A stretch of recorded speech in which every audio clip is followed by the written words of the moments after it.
As pessoas têm medo dos demônios, mas ninguém se pergunta o que existia antes do ódio. Às vezes, o monstro é só o que sobra quando o amor morre. Antes de ser o temido A Casa, o terceiro Lua Superior, ele foi apenas um garoto. Um garoto chamado Hakuji. Um garoto que nasceu em um mundo que nunca o quis. Um mundo que o ensinou a sobreviver, mas nunca a viver. Um. O garoto e a dor. Desde pequeno, Hakuji aprendeu que a vida era uma luta silenciosa.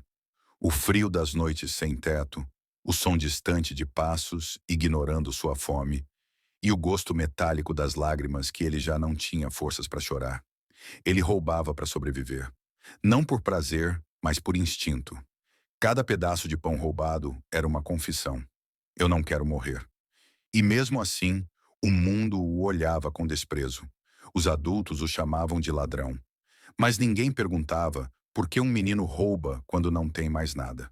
Seu pai, doente e cansado, observava aquilo com o coração despedaçado. Ele amava o filho, mas odiava vê-lo perder a pureza tão cedo. Até que um dia, a culpa o venceu, e ele deixou uma carta. Hakuji, viver às custas dos outros não é viver. Me perdoe, filho. Viva uma vida que você possa se orgulhar.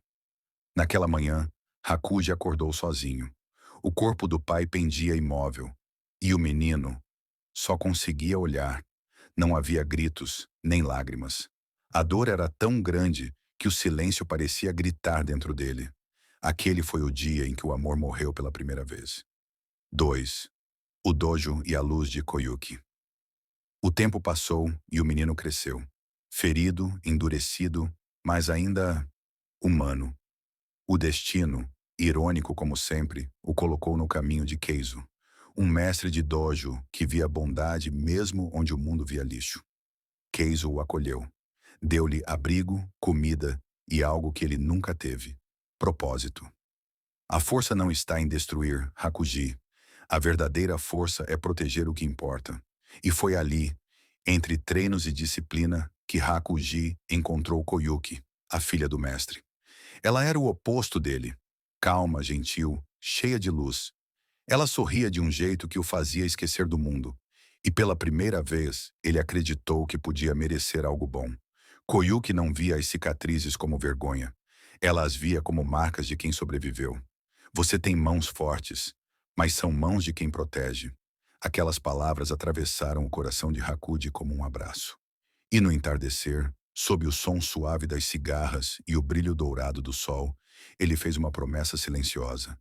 Eu nunca mais vou perder quem eu amo. Por um breve momento, a vida lhe pareceu justa. 3. O dia em que o mundo desabou. Mas o destino é cruel com quem sonha demais. Um dia Koyuki adoeceu. Uma febre leve, nada que o amor não pudesse curar. Era o que Hakuji acreditava. Ele saiu desesperado, caminhou quilômetros em busca de remédios. E quando voltou, o silêncio o recebeu. O dojo estava em ruínas, o cheiro de sangue no ar. Koyuki, morta. Keizo, morto. O balde caiu das mãos de Hakuji. A água se misturou ao sangue, e o mundo mais uma vez se partiu. Se existe um inferno, ele começa quando você percebe que nunca mais vai ouvir a voz de quem ama. Ele gritou, mas ninguém respondeu. Nem os deuses, nem o destino. E quando o grito acabou, tudo o que restou foi o som da chuva e o coração se despedaçando. Naquela noite, Hakuji matou os assassinos com as próprias mãos. Sem piedade, sem consciência.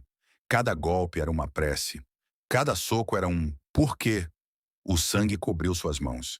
E no reflexo vermelho, o menino desapareceu. 4. O nascimento de Akasa. Dias depois, um homem o encontrou. Não um homem, um demônio. Muzan Kibutsuji. Muzan viu nele o que ninguém mais via: ódio puro. Você é um diamante bruto. Tudo o que te falta é libertar o monstro. E naquele instante, Hakuji fez a escolha mais trágica de sua vida. Ele aceitou. O sangue de Muzan correu em suas veias, e o garoto morreu. Em seu lugar, nasceu Akasa, o demônio de olhos brilhantes e alma vazia. Mas mesmo após séculos de carnificina, Mesmo com poder além da compreensão, ele nunca conseguiu apagar um nome da mente: Koyuki. 5. O demônio e o fantasma do amor. A casa dizia odiar os fracos, mas a verdade é que ele se odiava. Ele não suportava lembrar o que foi. O homem que amou, o garoto que acreditou, o filho que tentou proteger. E a cada luta, ele tentava enterrar o passado com socos. Mas o passado sempre volta. Às vezes, no meio de uma batalha, ele via o rosto dela, o sorriso de Koyuki, os olhos que o perdoavam, mesmo ele sendo o que se tornou. Hakuji, você ainda está preso à dor? Mas o demônio dentro dele gritava: cale-se, eu matei esse homem há séculos, e mesmo assim, no silêncio após cada morte, a voz dela voltava. Então por que você ainda chora, a casa? 6. O encontro com Rengoku. Foi então que o destino, mais uma vez, o testou. Rengoku Kyojuro, o pilar das chamas. Um homem que irradiava tudo o que a casa perdeu. Honra, coragem, humanidade. A batalha entre eles não foi apenas força, foi filosofia. O fogo contra a escuridão, a vida contra o vazio. E no auge da luta, a casa viu algo. Não era medo, era respeito. Ele lutava por algo que amava. Eu só luto para esquecer. Quando Rengoku caiu, a casa não sentiu vitória, sentiu perda. E quando olhou para o céu pela primeira vez em séculos, uma lágrima caiu. O monstro chorou. 7. O caminho para o fim. Depois disso, a casa começou a mudar. Cada luta parecia mais pesada. Não por causa dos golpes, mas porque o vazio estava mais forte. Ele começou a questionar: por que eu ainda luto? Por que continuo matando?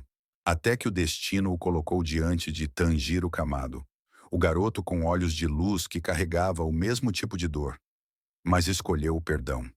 Tanjiro o olhou e disse: você não é o que o mundo fez de você. E naquele instante, Hakuji despertou dentro do demônio. O peso de séculos caiu sobre ele. As memórias, as promessas, os sorrisos perdidos.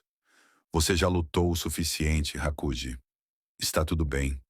Descansar, a casa ajoelhou. O sol nascia, e ele não correu, não se escondeu. Apenas sorriu. Enquanto seu corpo se desintegrava, ele viu o espírito de Koyuki sorrindo para ele. Ele estendeu a mão. Finalmente, ele voltou para casa. 8.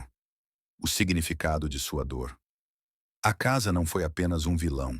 Foi um homem quebrado tentando entender o que é amor. Ele não odiava o mundo. Só odiava a si mesmo, por ter perdido tudo. E talvez essa seja a verdadeira tragédia dos vilões. Eles não nascem maus. Eles só param de acreditar que alguém pode amá-los. A dor transforma, o amor liberta, mas o esquecimento mata. A casa não quis ser temido, ele quis ser lembrado. E hoje, ao contar sua história, a gente entende o que ele nunca pôde dizer. Nem todo demônio quer destruir. Alguns só querem ser salvos. 9. Encerramento. Se essa história te tocou, deixa o like, se inscreve no canal e compartilha com quem entende que até os vilões também sentem dor. E se quiser continuar sentindo, assiste ao próximo vídeo. Itachi, o herói que escolheu ser odiado para salvar quem amava. Nos vemos lá, entre a luz e a sombra, porque é lá que os corações verdadeiros se encontram.